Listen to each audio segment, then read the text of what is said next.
มีหนึ่งไอ้เก็บบ้างติดจักรบ้านไหนbọc này, bọc kho khang cho ai khang miền tiền, apa đây, đây, chôm lương mà, apa đây trong con đi hàng xa, này, bos mặt cách này, bos mặt cách,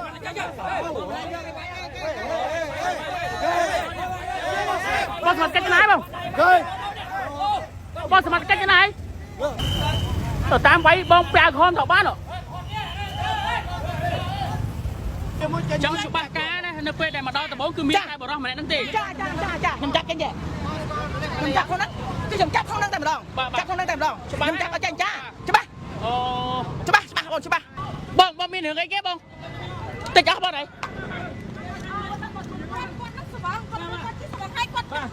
mà tao thiết nào bọc la. Lâu được khu lên một slap rồi tóc được khu. Con khang ở từ bờ con khang mà nữ. Bọc mà tao thiết đàn lan. Bọc mà tao khang à, mà tao. Cha lan con sờ bóng khang bóng con sờ bóng lằng. Lên đằng ai mà con sờ khang. Cha bòi từ mơ tao. Bóng cái class bóng. Bọc mà tao hay bọc mà tầm hăng ai mà thiết trăm lan. Mà nữ nó bao nó lấy thiên lan. Tầm mơ mà nữ thích bóng phong chưa? Bà thì tăng bà đợi lời xả pon rồi xí bong bong dương hay dương ở đăng tha bạc bòอย่างไม่เต้bà tam ca từ tua bò miết bongใส่ khang เลือก มันก็ทำ bọc ជាមួយ នឹង mà tàu bong mà tàu ទៅ ណា bong mà tàu nó buộc lan đi không nè bong nè bạc bò nè bọc cây năng lanทำไม chân bong เนี่ยซัวเกมาซัวบกไปนะเก xua bong quạt จับchân là chốp nèสำคัญน่ะ chân bong xua máy xua quạt bên thôi nhung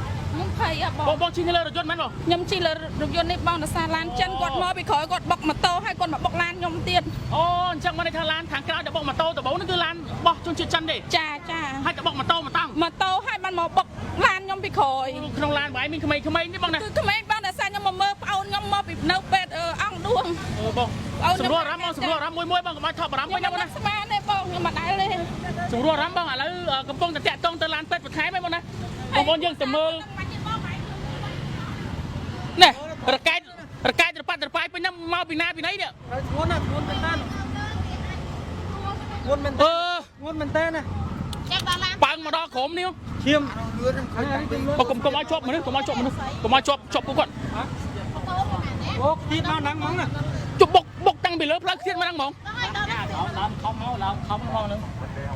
ไว้มาปีนาบ้าง nhâm chanh mau pe bạch chôm nâu khang chim mong mau bao nắng จิบมองใบชนมุ้ย bay chim mong dương nâu sán sóc bằng จิบมองสายซอกมาเลยชนแล้วบ้องใส่มาเยอะบ้าง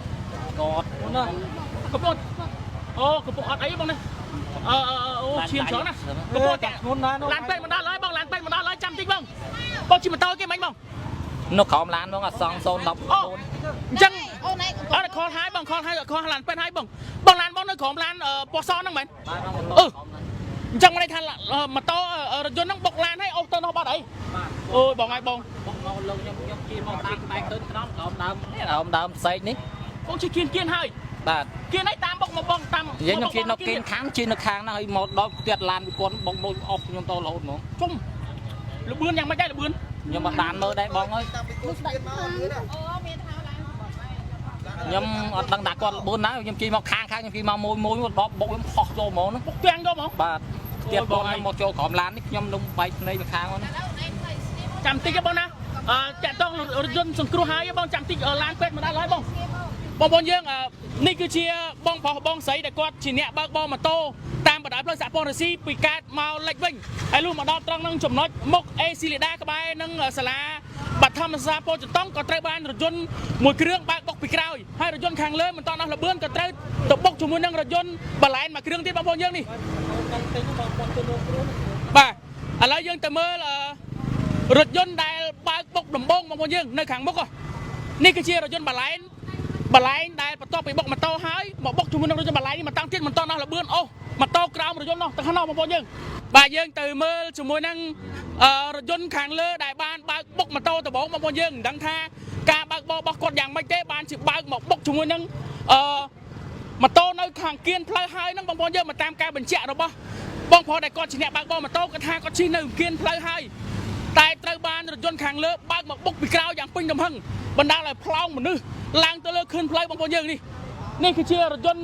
Hilux Revo បាទ Hilux Revo បងម្ចាស់ឡានទៅណាបងម្ចាស់ឡាននេះទៅណាបងអត់ដឹងដែរណាចប់បាត់ហើយនេះម៉ូតូអូសក្រៅរថយន្តណាអូសតាំងពីនោះមកបងប្អូនយើងមកឆ្ងាយមែនទែនណាមិនដឹងថាការបើកបររបស់ម្ចាស់រថយន្តនេះគាត់បើកបរនៅក្នុងស្ថានភាពបែបណាស្វឹងឬក៏យ៉ាងណាទេបងប្អូនយើងឡានពេទ្យមកហើយឡានពេទ្យឡានពេទ្យខេត្តទេបាទទស្សនាពីមុខនៃរថយន្តទាំងអស់គ្នាបងប្អូនយើងបាទនេះបងប្អូនយើងនេះម៉ូតូរបស់បងប្រុសបងស្រីដែលប៉ើងទៅក្រោមរថយន្តបាញ់នេះប៉ើងណាជាប់ជាមួយនឹងរថយន្ត Hilux Revo មួយគ្រឿងអូចម្ងាយប្រមាណប្រហែលជា100ជាងម៉ែត្របាទ100ជាងម៉ែត្រមកដល់ក្បែរនឹងសាលាបាទធម្មសាស្ត្រពោធិ៍ចតុងតែម្ដងបាទដែលទីតាំងនេះគឺតាមបណ្ដាផ្លូវសហព័ន្ធរុស្ស៊ីបងប្អូនយើងបាទបងម្ចាស់ឡានទៅណាបងនេះចាឡានរបស់នេះកើនេះកើត្រៃបងសបងហើយអ្នកបើកបររថយន្តបងប្អូនយើងគាត់តែឯងបងខ្ញុំធ្លាក់ភ្នែកបាត់ហើយចាប់បាត់ហើយមួយដេកគាត់ដែរបើកបរមិនប្រមាណអាយុជីវិតគេឲ្យធ្លាក់ភ្នែកបាត់ហើយហ្នឹងមួយដេកបាត់ធ្លាក់ភ្នែកមួយដេកដឹងថាប្រើប្រាស់គ្រឿងស្រវឹងឬក៏យ៉ាងណាទេបងប្អូនយើងទស្សនានៅរូបភាពរបស់បរិសុទ្ធដែលជាអ្នកបើកបររថយន្ត Hilux Vigo Hilux Revo បាទយើងមិនដឹងថាគាត់ជាជនជាតិអីទេមើលទៅមិនមែនជាជនជាតិខ្មែរទេបងប្អូនយើងបាទជនជាតិចិនមិនមែនជាខ្មែរបងណាបាទមិនមែនខ្មែរចិនបងមកបាយបើកបរបន្លែមែនបងអូនគាត់បើកនេះមិនបន្លែនេះ Hybrid ណា Camry Hybrid បាទឯងរួមដំណើរមួយគ្នាមែនបាទខ្ញុំនៅជាមួយគ្នាអាចរៀបរាប់ហេតុការណ៍បន្តិចនៅពេលដែលតែដំបងយ៉ាងម៉េចដែរបងខ្ញុំចេញពីពេទ្យអង្គឌួងមកបាទបងអង្គឌួងមកក្នុងហ្នឹងជី3 4 5នាក់បងប្អូនកូនចៅនៅមើលអ្នកជំងឺបាទតទៅពេលចេញដំណើរមកបើកកើមមកធម្មតាយើងចាក់សាំងហើយយើងសັບកង់ហើយវាមានមតិភាពយើងបើកកើមដើម្បីធ្វើដំណើរចេញទៅផ្ទះបាទតទៅពេលនេះឡាននេះបាទបកហេតុបុកម៉ូតូហើយវាលឿនរេមកបុកចំដិតមកឡាន Hybrid ខ្ញុំមួយទៀតបុកពីក្រោយមួយទៀតហើយវារេមកទៀតមកដល់ហ្នឹងមកកាច់មកហ្នឹងមកចង់បុកពីតាំងមកហ្មងបានដឹកបុកម៉ូតូបុកឡានខ្ញុំពីក្រោយមកហ្នឹងមកដល់ទៀតបើមានម៉ូតូឬមានឡានត្រូវបុកទៀតតែចៃដន្យដែលអត់មានបាទហើយបុកបងប្រុសនេះបងប្រុសបងស្រីដែលអ្នកបើកបរម៉ូតូលងប៉ើងចូលក្នុងរថយន្តក្នុងរថយន្តបាទចូលទាំងចុះបងនៅលើរថយន្តបងមានអ្នករបួសទេបងអត់មានអ្នករបួសទេតែគាត់ឡានខូចអស់ហើយតិចអស់ហើយឡើងទៅលេមុខរួចហើយបាទបងបាទអញ្ចឹងបើចុះមកឃើញអ្នកបើកបររថយន្តនេះមិនអ្នកដែរបងម្នាក់ហ្នឹងរត់មកពួកកូនចៅរត់មកហ្នឹងគាត់តកង់មកតែគាត់បុកភ្លាមចង់មកចាប់ភ្លាមអញ្ចឹងបានន័យថាអ្នកបើកបរតាមម្នាក់ហ្នឹងទេតាមម្នាក់បងតាមម្នាក់ទេបងប្រុសពីឯខ្មៅនេះមែនទេចាគាត់ជន់ចិត្តសិនមកពីហ្នឹងដែរមកប្រមកស្របបាទឥឡូវហ្នឹងកំពុងតែរងចាំរថយន្តសង្គ្រោះបងប្អូនយើងបាទដោយសារតែរងរបួស2នាក់ដែលជាអ្នកបើកបរម៉ូតូខាងលើនេះបាទដែលជាអ្នកបើកបរម៉ូតូខាងលើនេះហើយម៉ូតូគឺនៅជាប់ក្រោមរថយន្តអូសប្រហែល100ម៉ែត្រជាងពីកន្លែងដែលកើតហេតុដំបូងបុកម៉ូតូមកតាំងហើយក៏បន្តមកបុកជាមួយនឹងរថយន្ត Camry Hybrid មួយគ្រឿងទៀតហើយមិនទាន់អស់ល្បឿនក៏ជ្រុលមកខាងមុខបន្តប្រហែលជា100ម៉ែត្រជាងទាំងដែលជាប់ម៉ូតូនៅក្រោមរថយន្ត Hilux Revo មួយគ្រឿងនេះតែម្ដងហើយបញ្ជាក់ជូនថា Hilux Revo មួយគ្រឿងនេះបើកបរដោយបរិសុទ្ធបាទជនបរទេសម្នាក់នេះយើងមិនទាន់ដឹងថាជាជនជាតិចិនឬក៏ជាជនជាតិអ្វីនោះទេដោយសារតែយើងឃើញថាមិនមែនជាជនជាតិខ្មែរទេស្ថានភាពនៃការឈរនៅពេលដែលកំពុងតែធ្វើការប្រត់យកនៅរូបភាពនេះគឺមិនត្រង់ទេបងប្អូនយើងបាទគឺធ្លាក់ភ្នែកតែម្ដងចិនមកណាបីបកគូនខ្ញុំកង់3ខ្ញុំបាត់ហើយ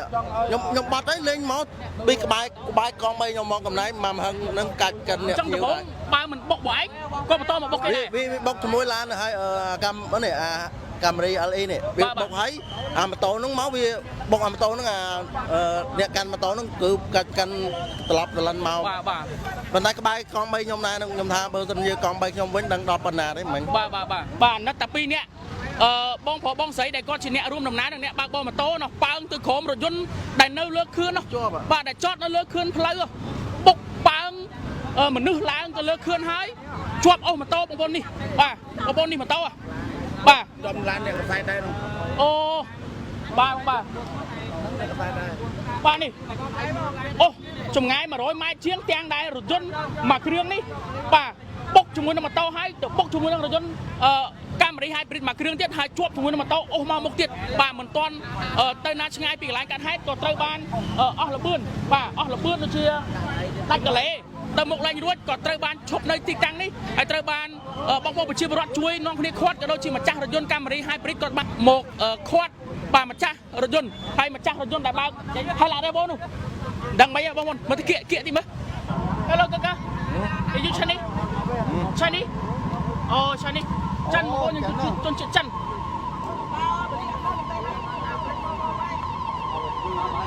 យ៉ាងណាបាទបលីសុខខ្មែរអត់មកបាយតែហៅធ្វើពូបាយជួយក្មួយម្ដងទៀតពូតែហៅពូសុខពូខ្ញុំឯកឧត្តមកាយពីចាំតិចបងសមាជិកក៏មកដល់ហើយបងខ្ញុំក៏មកអញមកដល់ចាបើសិនជាមកអត់ទាន់ខ្ញុំសូមអធិស្ឋានណាពួកខ្ញុំអត់មានកំហុសអីទេមកដល់ស្រែឈ្មោះអាចិនចុយម្ដាយនេះបាទចាឥឡូវអូនឯងជួយសាស្អីនោះអ្នករបួសធ្ងន់យើងពួកយើងមានរបួសទេប៉ុន្តែខ្ញុំនិយាយរងគ្រោះខ្ញុំខូចខាតរបស់ស្រន់ខ្លាំងណាស់ឡានខ្ញុំរាប់ម៉ឺនអូនបាទទី1ខ្ញុំរត់10000អ្នករបួសនេះតែខ្ញុំថាបើខ្ញុំជួយលើកតែបានជួយលើកទេគ្នាទៅខាងកន្លែងចាប់ចាចាប់អ្នកខ្ញុំធ្វើមិនរត់ឲ្យទាន់អានេះដល់បើកបាទតែបើប្រកែកថាវាមិនដល់បើកមិនមែនទេណាចាប់ឲ្យជាប់ចាំច្បាស់ការណានៅពេលដែលមកដល់ដំបូងគឺមានតែបរិះម្នាក់ហ្នឹងទេចាខ្ញុំចាប់ចេញទេខ្ញុំចាប់ខ្លួនហ្នឹងគឺខ្ញុំចាប់ខ្លួនហ្នឹងតែម្ដងចាប់ខ្លួនហ្នឹងតែម្ដងខ្ញុំចាប់ឲ្យចេញចាច្បាស់អូច្បាស់អូនច្បាស់ខ្ញុំរត់បងអាលឿនណែរត់អត់មានបាយជើងមកទេបងប្រាប់ថាបងច្បាស់ជាមួយបងចាំពីពេលដែលកើតហេតុភ្លាមបងបារម្ភអ្នកបើកបោម៉ូតូទាំងពីរអ្នកផងពេលដែលកើតហេតុពេលដែលគាត់ចូលឡានណាខាងនក់បាទខ្ញុំនឹកឃើញថាចង់ទៅជួយគាត់សិនបាទតែបើជួយគាត់ចាប់តកងឡានបានវារត់បាទបងរត់ឡើងលឿនទុកកាបូបលុយចោលទៀតនេះអូយបងឲ្យបងចាបងទុកកាបូបលុយចោលក្នុងឡានបងរត់មកចាប់វាហ្នឹងបងរត់បងចាប់វាចឹងហ៎មិនចាប់ឲ្យជាប់សិនចាប់ឲ្យវាជាប់គេថាវានិយាយអង់គ្លេសខ្ញុំទៀតនិយាយថាម៉េចបងគេថាវាថាមិនវាអត់ដូចជា no problem គាត់គាត់ឲ្យយើងប៉ះវាឯងគេថាវាអត់បញ្ហាហ្មងខ្ញុំអត់ចេះអង់គ្លេសខ្មែរតែឮថា no problem ចឹងចាចឹងវានិយាយ no វាគាត់អត់ឲ្យប៉ះវាកុំឲ្យប៉ះវាខ្ញុំទៅប៉ះឲ្យវាគាត់ចាប់អានខ្ញុំចាប់ឲ្យដឹងថាវាបើកឥឡូវឈរជក់បរិយធ្វើមិនដឹងបាត់ហើយខ្ញុំក៏អត់ចេះចិនដែរមិនដឹងថាទៅសម្ភាសតកង់រយន្តដែលបើករយន្ត Hilux Revo នេះយ៉ាងម៉េចដែរទេចឹងមានតែកម្លាំងសមត្ថកិច្ចជំនាញទេទើបលោកអាចមកដល់ទីតាំងកន្លែងកាត់ហេតុធ្វើការពិនិត្យទៅតាមនីតិវិធីតាមច្បាប់ដើម្បីធ្វើការដោះស្រាយជុំវិញជាមួយនឹងករណីគ្រោះថ្នាក់ចរាចរណ៍នៅតាមបណ្ដោយផ្លូវសហព័ន្ធរុស្ស៊ីក្បែរនឹងសាលាបឋមសិក្សាពោធិ៍ចន្ទង់បាទដែលទីតាំងនេះដូចជានៅសង្កាត់កកាប់ទី1បាទទីតាំងនេះគឺនៅក្នុងសង្កាត់កកាប់ទី1ខណ្ឌពោធិ៍សែនជ័យរាជធានីភ្នំពេញអាត្មានេះគឺម៉ោង 11:10 នាទីទៅហើយថ្ងៃទី1បាទខែតុលាបាទឆ្នាំ2025បាទឆ្នាំ2025បាទខែតុលាឆ្នាំ2025ហើយឥឡូវហ្នឹងនេះតកង់រថយន្តដែលបើករថយន្ត Hilux Revo នៅនឹងដល់ហើយទេកំពុងតែរងចាំកម្លាំងសមត្ថកិច្ចជំនាញដើម្បីធ្វើការខាត់បណ្ដោះអាសន្នសិនអរគុណបងប្អូនយើងទៅតាមដានទស្សនាជុំវិញជាមួយទីតាំងនៃករណីគ្រោះថ្នាក់ខាងលើនេះជាមួយនឹងខ្ញុំអាចបន្តផងដែរតាមពីបង្កអប្រមាណបានបុកនេះបង្កខាងចង់ខាងនេះទៀតអប្រមាណនេះទៅដល់ទៅជុំយើងបាទអប្រមាណចង់អបនេះហង្សាបាទណាបងស្មាត់កិច្ចណាបងស្មាត់កិច្ច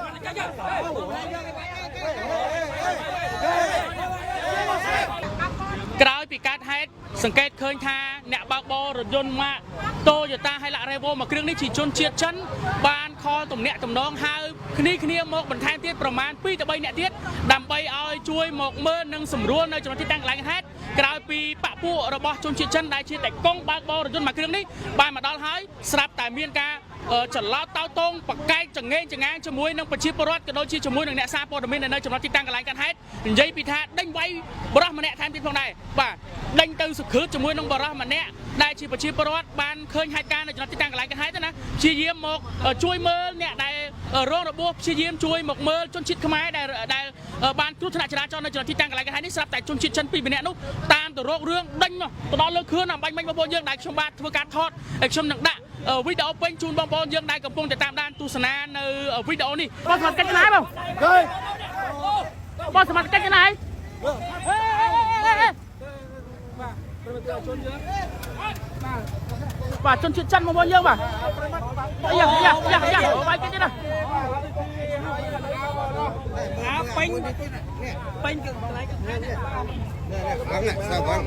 អូមកសាក់ជនជាតិចិនបាទសាក់គ្នាគេមកហើយ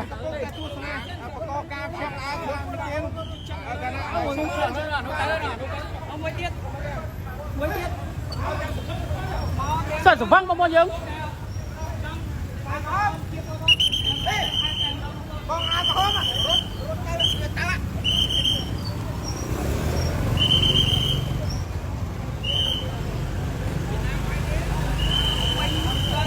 ទៅតាមវាយបងប្រាខំទៅបានអូបានឯពួកនេះបាទតាមមកវាយជនជាតិខ្មែរប្រាខំ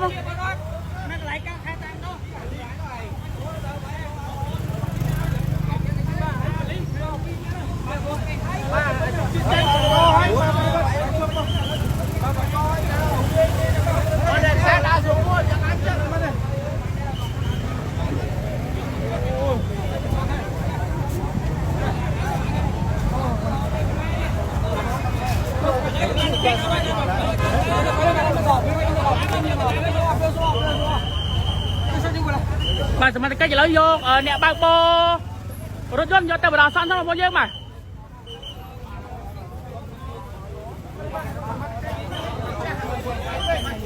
បងបច្ចុប្បន្នយកកត់តាណាបងបដាសន្នបងយកទៅខណ្ឌមកបងណាខណ្ឌពោធិ៍សែនជ័យបងហ៎បងលើយកទៅណាបងបងយកទៅខណ្ឌមែនបងបាទឥឡូវបញ្ជូនទៅខណ្ឌហើយបាទបញ្ជូនអញ្ចឹងបាទមែនហើយបាទចូលឥឡូវឯចំណាយដាក់គួរវិញដេញវាយជាពលរដ្ឋឡើងកាត់ថែបងមកហ្វៀចិនណាគេហៅមកហ្វៀចិននេះគឺជារថយន្តជនជាតិចិនដែលជាប្រភេទរថយន្តម៉ាក Hilux Revo ស្លាកលេខភ្នំពេញ 2BW 0382 2BW 0382បើកបុកជាមួយនឹងម៉ូតូមួយគ្រឿងដែលបើកបរដោយបរិសម្នាក់និងអ្នករួមដំណើរជាមួយនឹងនារីម្នាក់បុកម៉ូតូរួចក៏បានបន្តមកបុកជាមួយនឹងរថយន្ត Camry Hybrid មួយគ្រឿងទៀតបណ្ដាលឲ្យរងការខូចខាតយ៉ាងដំណំទាំងម៉ូតូទាំងរថយន្ត Hybrid ក៏ដូចជារងរបួសអ្នកបើកបរម៉ូតូនិងអ្នករួមដំណើរ2នាក់ក៏ដូចជាមិនទាន់អស់ល្បឿនក៏អស់ទាំងម៉ូតូក្រោមរថយន្តនេះប្រមាណមកជាង100ម៉ែត្រមកដល់ក្បែរនឹងសាលាបឋមសាស្ត្រពោធិ៍ចន្ទង់សង្កាត់កាកាបទី1ខណ្ឌពោធិ៍សែនជ័យរាជធានីភ្នំពេញខ្ញុំនឹងដាក់វីដេអូពេញជូនបងប្អូនយើងដែលកំពុងតាមដានទស្សនានៅវីដេអូនេះអរគុណទៅដល់បងប្អូនដែលកំពុងតាមដានទស្សនានៅវីដេអូដែលខ្ញុំបាទពុទ្ធដាក៏ដូចជាអង្គភាពសារព័ត៌មានអង្គជ័យកំពុងតែធ្វើការប្រយោគនៅរូបភាពនិងវីដេអូនៅចំណុចទីតាំងកន្លែងហេតុដើម្បីជំរាបជូនទៅដល់បងប្អូនទាំងអស់គ្នាព័ត៌មានលម្អិតបន្ថែមយ៉ាងណារងចាំតាមដានទស្សនានៅក្នុងអង្គភាពផងដែរអង្គជ័យព័ត៌មានថ្មីៗទាន់ហេតុការណ៍មាននៅលើកញ្ចក់ទូរស័ព្ទដៃរបស់លោកអ្នក